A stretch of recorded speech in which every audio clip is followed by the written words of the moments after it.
Awesome.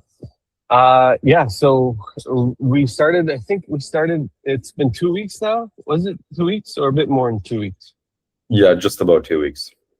Just about 2 weeks. Okay. So it looks like we have about 33 leads in the system at the moment. There might be a couple of test leads here or there. Hmm. Yeah. So Yeah. what's the overall sentiment? How has it been so far? Any traction and general sense, anything about it? Anything that surprised you in a good way and a bad way? Uh-huh. A lot of people talk about online leads, and people complain about them. People say like, "Oh, the leads are bad. Oh, the leads are this. Oh, the leads are that." I think the lead quality was perfectly fine, to be honest. And there was something that came up. I'll get to it in a little bit. But as a whole, from the 33 leads, there were some pretty promising things. I focused on things like speed to lead, even though it's still imperfect. Like sometimes I'll be at a showing, or it'll be like 1 a.m. and I'll get a lead. Like those things, I can't exactly like pick up the phone and call them like Yeah, at of like course. the spot. But I've really focused on speed to lead, and that has helped with the pickup rate. Double dialing as well. That's one that actually surprisingly works well. When you call somebody, it goes to voicemail, you call again, and all of a sudden they pick up. So I've been getting in touch with people that way. And then I was relying on the course that you guys have, the lead conversion course. I use tips from there too to kind of like set up showings, set up next steps, reaching out to people. As a whole, it's been going well. Now, of course, there are some leads, people will submit like a wrong phone number, but the way Agent Locator has it, where you put their phone number to invalid, and if they want to keep browsing properties, they have to validate their phone number. That has helped out as well. Some people just put entirely fake information, like their name isn't correct, their email isn't correct, their number isn't correct. You got Donald Duck. You got Donald Duck on the line, and you'll never get the right guy. Yeah. Pretty much. There are some people like that, I've been hung up on and things, but those things are bound to happen with enough volume. It's bound to happen, right? I mean, it happens at my open houses where somebody will come, we'll have a great conversation, great report, and then you reach out to them and it's a wrong number, or like the email bounces. Sure. And internet leads are exactly like that. And it's like, internet lead generation has never been about quality, even though there's quality there, but you're not getting all quality. These are not leads that are picking up and saying, "Hey, Neyko, I want you to call me. Hey, I'm looking to buy a home. Here's all my information." There are some like that, but it's like you got to hunt for them and try to find them within that haystacks of leads you have. Okay, so great to hear. Very happy with how it's been so far. And so you mentioned there was a few possibles and yeah. I was actually hoping to have, because this is pretty much like our first touch base call. I was hoping to come back with a converted, accepted deal. And I was no, you weren't. So what happened in 2 weeks, Neyko? Are you kidding me? It was this close, Ado. I gotta be honest. Out of the 33, there's a few of them that are pretty warm/hot. One of them was a lady who was looking for a home, pre-approved, ready to do showings. I got in touch with her. Good conversations, good report, everything on point. And I was like, oh wow, okay, like this is right now I have 33. This was when I had like 15 of them, maybe. It was one of the first. Okay, so even half. Oh wow, okay. Went out showings, met the families, sending properties. But then one morning, I remember I was driving and she sent me an email about a property. And I couldn't answer because I was driving. I was like, okay, let me just get to where I need to be. But then, I got stuck in calls. I responded 2 hours later, 3 hours later. During that little time frame, apparently she got in touch with another agent to go see it. And it turns out the one property that I missed was the one they were ready to put an offer on. And they put an offer on that one. And oh wow, that is such bad luck. Yeah, that is such, you don't have those that happen that often. But yeah, that is wow. Sometimes reading him out, like we've had situations where things like that have happened, and especially when somebody reaches out to you and they're like right away looking to make an offer right away, hot, ready to go. Those generally have absolutely zero loyalty, because this is not about loyalty. This is about what they want. And there's a reason why they're pushing to go that fast, that quickly, because they want to just close. They just want to buy the property, want to close, want to finish it off. And then sometimes just making sure that the availability is there for them. But yeah, no, that's wow, very that would have been Yeah. crazy. But no, still nonetheless, amazing story and a great learning curve for you as well. It was good. The downside is it was for about 850K. That's 2%. So I mean, the commission missed out. That's pretty significant. But you know what? Like you're saying, it's a learning opportunity. Let's not dwell. Let's not dwell on what could have. Let's make what is going to be possible from this, and I hope you see the possibility in what can be accomplished for sure. And in the lead conversion course that you guys have, sorry, one of the portions talks about how being kind of like the availability slash what's the word I'm looking for? Convenience. Whoever is most convenient is who the leads go with. And that was like a perfect example of it, where like 95% of the time I was on point, everything's good. But the 5% where I wasn't the convenient agent in the moment is what cost me the deal. Even though they liked me, she even emailed me. It's funny because like 10 minutes before this, she emailed me saying like, hey, we got her offer accepted. You're very professional and prompt and everything. We appreciate it. But at the end of the day, they went with another agent. Just that 5% that I wasn't available. Yeah. But that'll unfortunately haunt you for the rest of your life. Yeah, I think so. I was really hoping to come back with an accepted offer, maybe not firmed up just yet, but an accepted one. But there are other ones, like there's somebody right now, he just got pre-approved. He's looking. He said his girlfriend has an agent. And then I use the script that you guys also talk about in your training where, he asked them like, oh, are you committed to the agent? And all of a sudden it goes from I have an agent to like, well, no, we're not exactly committed to the agent. Like it's not 100% type of thing. It's somebody that she knows. So then you kind of like try and put yourself on the list of people that they're reaching out. And I'm trying to get like the appointment out of it, but yeah, good stuff. No, good stuff. I mean, I think you're gonna as you call more and more of these leads, because out of the 33, I'm sure there's going to be the majority that you haven't even spoken to yet, right? So those are like opportunities that you truly have no idea what stage they're really in. They may be further down the line as well. They may not be. It really depends on, but it's like trying to get a hold of them to actually have a bit of a conversation with them in any way possible. I've heard some agents also trying to like message in WhatsApp. You put the number into your WhatsApp and then shoot them a message saying, hey, I'm sorry to message like this, but you came on my website. I just want to make sure I can help you. If you need some help. I tried calling the number or whatnot. No, there wasn't a pickup. Sometimes that works, sometimes it doesn't. But again, it's more of, ratios and trying to get a hold of as many of them as you can. And yeah, I've been doing that too. Texting has been working out well. Emailing as well. A lot of people are kind of like also, I use my agent locator. I use Follow Up Boss as well. So I've been reaching out, getting in touch with people, and so far out of the 33 leads in a 2-week period, to be honest, with the one deal that obviously happened just wasn't with me, this other hot lead, there's a few more people that I've been in touch with that I'm following up with to potentially set up showings where I didn't get in touch with them the first time, but it was like the follow-up calls, the follow-up texts, and then something comes out of it, right?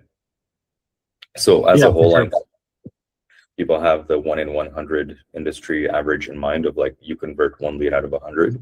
But in 33, I already have a few things that are promising, and it could have been 1 in 30 so far for me, right? No, that's great, man. I mean, that's keep it up, and the calls and trying to get a hold of them. It's one of those number of touch points, trying to get a hold of those leads that haven't been reached out to yet, and keep going. And overall, and like as I said to you from the get-go, like I'm truly not looking to have this be a positive fest about Agent Locator. I truly am not. I'm looking to make sure that this is like the most accurate representation that we can represent to real estate agents to understand what they should expect. And now what's sometimes hard is like different markets bring different representations of what internet leads are like, because it's like, who are these leads?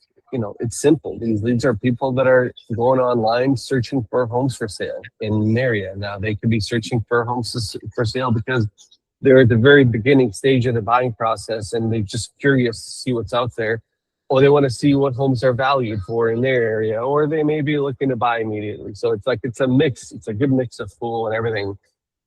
So that's truly the best way to look at it. And yeah. Mm-hmm. But Yeah, so awesome. far it's been good. Like there's been some very promising ones. Like I said, there have been some where there's absolutely no way to get in touch with them. Fake email, fake number, fake name, and it's just kind of like a notification on my phone, right? So Yeah, exactly.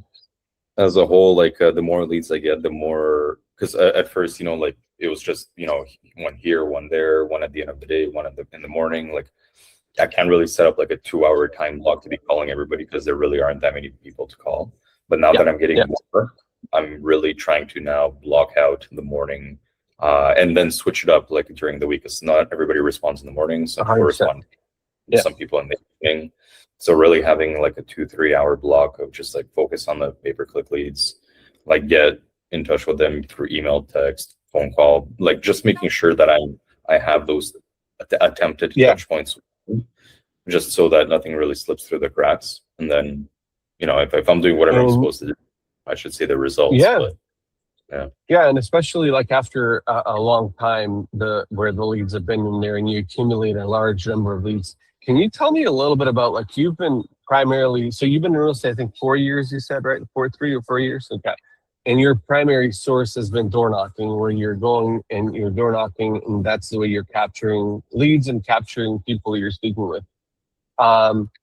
When you compare the two, and if you can think about it this way, think about, let's say not a few months or not a few weeks, but if you think about it from a perspective of if you're doing internet lead generation for a year and you're doing door knocking for a year, right? And when you look at the cumulative number of leads that you're able to get, internet lead generation and you paying for leads is like you're funding that acquisition and you're funding the leads coming in, which means the more you spend, the more leads you're going to be able to acquire.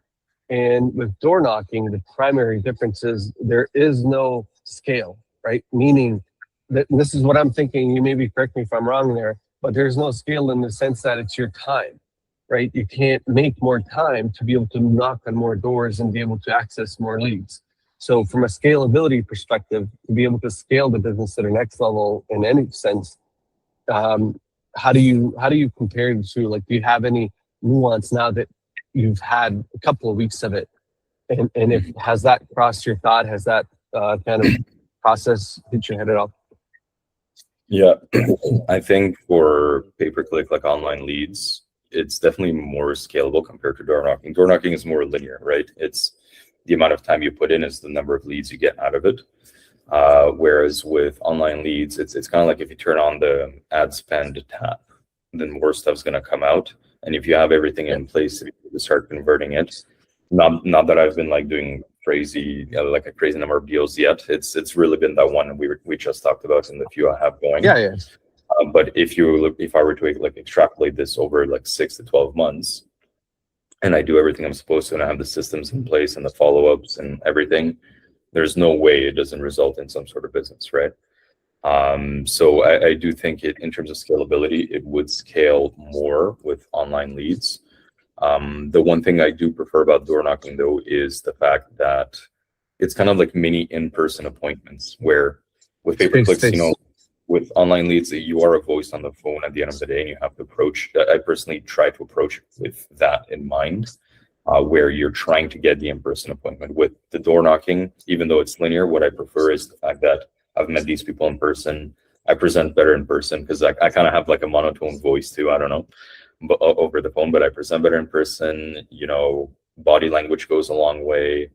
You have a lot more context about the conversation and everything. It's more memorable. Whereas with pay-per-click leads, you do get a lot more volume and it is more scalable. I agree. It's just that initial phase, there's that little hump I find until you meet them in person. And at that point, if you get to meet them in person, it should be smooth sailing from there, in my opinion. Yeah. Yeah, So yeah. So you're very much more a face-to-face person because this is what you're used to, number one.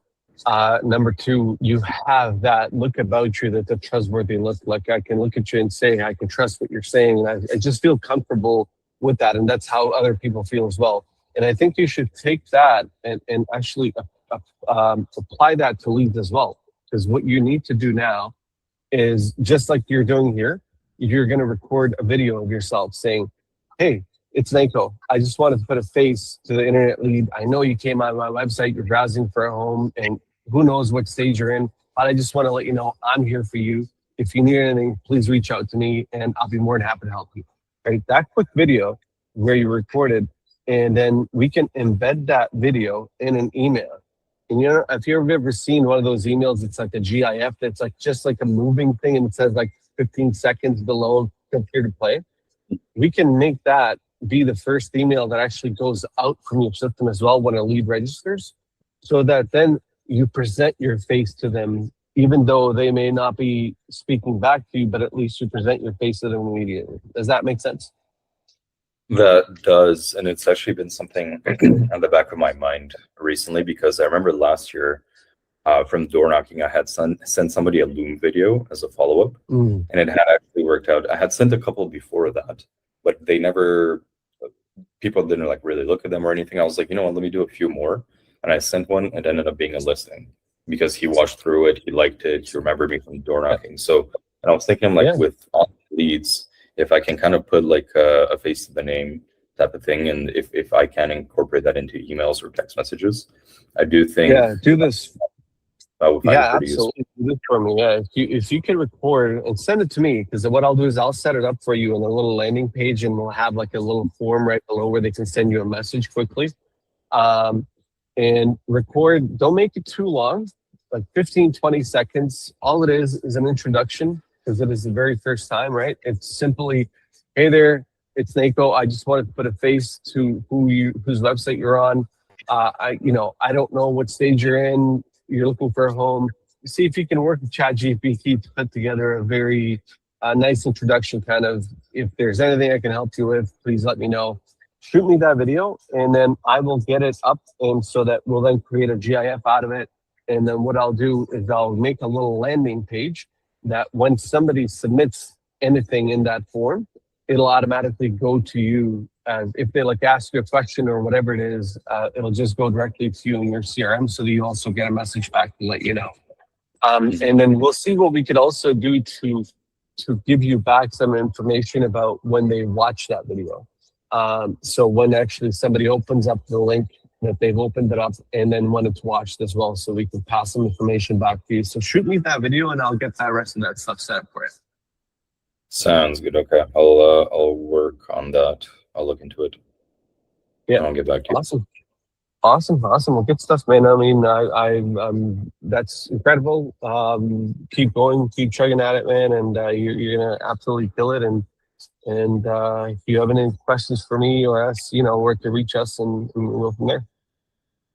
For sure. Yeah, it's exciting stuff. Like I said, I mean, only been 2 weeks ish. Let's call it 2 weeks ish so far. Now, if things keep going this way, there is absolutely, like that deal that I missed out on. The second time this happens, I'm probably, I might not miss out on it. The third time, I might not miss out on it. So I do think some good things are going to come out of it. Come out of it this year. Sorry, but at the end of the day, it also all depends on me and the calls that I make. Of course.